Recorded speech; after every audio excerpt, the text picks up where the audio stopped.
ഇടുക്കി വാഗമൺ വട്ടപ്പതാലിൽ ഒറ്റമുറി വീട്ടിൽ കഴിയുന്ന വയോധികയ്ക്ക് current bill വന്നത് 49,710 രൂപ.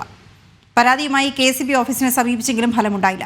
കുടിശ്ശിക അടച്ചില്ല എന്ന് കാട്ടി KCB ഫ്യൂസും ഊരിക്കൊണ്ടുപോയി. ഇന്ന് മണ്ണെണ്ണ വിളക്കിന്റെ വെളിച്ചത്തിൽ ഒറ്റമുറി വീട്ടിൽ ദുരിതജീവൻ നയിക്കുകയാണ് ഈ അമ്മ. സുബിൻ തോമസ് വിവരങ്ങളുമായി ചേരുന്നുണ്ട്. സുബിൻ, ഈ ഒറ്റമുറി വീട്ടിൽ എത്ര ഫാനും എത്ര ലൈറ്റും എത്ര ഉപകരണങ്ങളും ഉണ്ടാകാം? എങ്ങനെയൊക്കെ ചെലവാക്കിയാലും എങ്ങനെയാണ് ഇത്രയും വലിയ തുക വരുന്നത് എന്ന് KCBക്ക് എന്തുകൊണ്ടാണ് ചിന്തിക്കാൻ കഴിയാത്തത്? പ്രധാനമായും KCBയുടെ ഒരു കണ്ണില്ലാത്ത ക്രൂരത എന്ന് തന്നെ പറയേണ്ടി വരും ഈ അമ്മയ്ക്കെതിരെയുള്ള ഈ ഒരു KCBയുടെ നടപടി. പ്രധാനമായും ഈ വീട്ടിലുള്ളത് 3 ലൈറ്റുകളും അതുപോലെ തന്നെ ഒരു TVയും ഒരു ഫ്രിഡ്ജും മാത്രമാണ് ഈ വീട്ടിലുള്ളത്.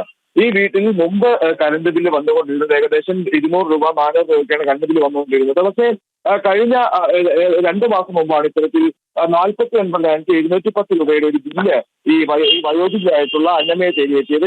അപ്പോൾ തന്നെ ഇവർ ഈ ഒരു KCB ഓഫീസിലെത്തി പരാതി പറഞ്ഞിരുന്നു. പക്ഷേ അവിടെ നിന്നും ഇവർക്ക് നീതി ലഭിക്കാത്ത സാഹചര്യമാണ് ഉണ്ടായത്. പ്രധാനമായും ഈ ഉദ്യോഗസ്ഥരുടെ ഭാഗത്ത് നിന്ന് വലിയ രീതിയിലുള്ള അധിക്ഷേപം ഈ അമ്മ ഏൽക്കേണ്ടിയും വന്നു. ഇതിനുശേഷമാണ് ഈ ഒരു ഫ്യൂസ് കഴിഞ്ഞ ദിവസം 15 ദിവസങ്ങൾക്ക് മുമ്പ് ഈ ഫ്യൂസ് KCB വന്ന് ഊരിക്കൊണ്ടുപോയത്. നിലവിൽ ഇപ്പോൾ ഈ ഒരു അമ്മ ഈ വീട്ടിൽ കഴിയുന്നത് മണ്ണെണ്ണ വിളക്ക് കത്തിച്ചാണ് ഈ വീട്ടിൽ കഴിയുന്നത്.